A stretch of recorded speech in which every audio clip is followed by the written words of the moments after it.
Panoodin natin itong diskarte ni Uncle sa pag-ayos ng sirang upuan mga idol. Ayun oh. Tinatapalan lang pala yung mga ano nito. Yung mga lubak-lubak ano. Bago idikit. Pagtapos mga idol ay ito na. Nagkakating na si Uncle nung foam na pang cover dito. Grabe, ito yung magandang negosyo mga idol oh. Lalo na sa panahon ngayon na uso na talaga ang mga motor. Talagang paldo-paldo talaga pang itong negosyo kasi laging mabilis masira yung mga upuan. Lalo na pag kinakalmot ng pusa. Itong upuan ni customer mga idol medyo may kalumaan na din dahil kita naman natin yung kalawang na medyo makapal na nga.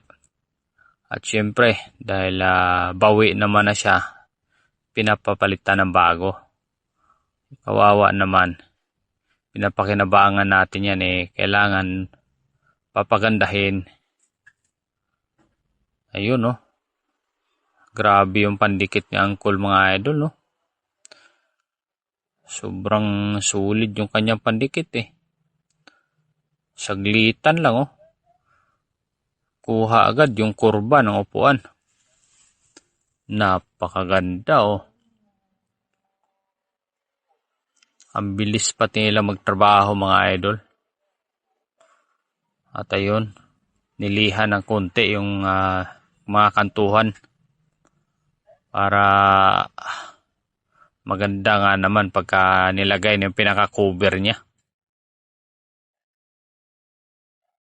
Easy lang si Uncle. Maaga pa pero paldo na. May customer na agad. Iyon oh. At ayun. Ito na yung pinaka-cover niya mga idol. Napakaganda. Ang leader pa yata oh.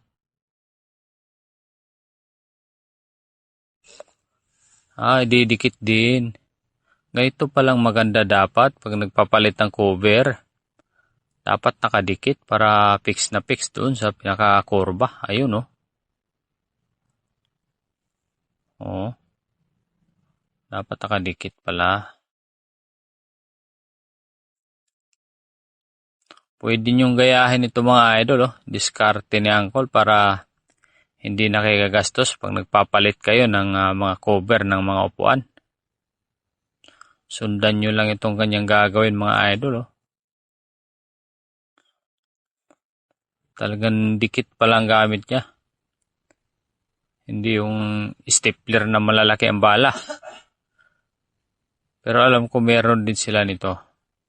Kailangan lang idikit muna. Para fix na fix nga naman. Nung klase kayo itong pandikit la, rugby ba ito? Oo. Pulidong-pulido gumawa.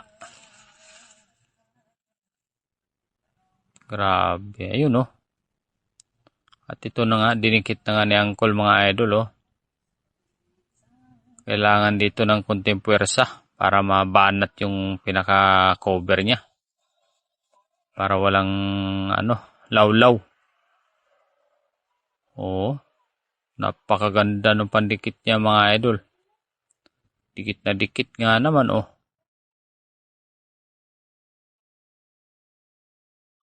Grabe. Ayun oh. Tapos na oh. Ganun-ganun lang. Magkano kayang bayad nito mga idol? Dahil hindi lang simpleng palit ng cover ang ginawa dito. Nilagyan ng sinapawan ng foam. Negosyo pala talaga nila to. Nagpapalit ng mga cover ng upuan.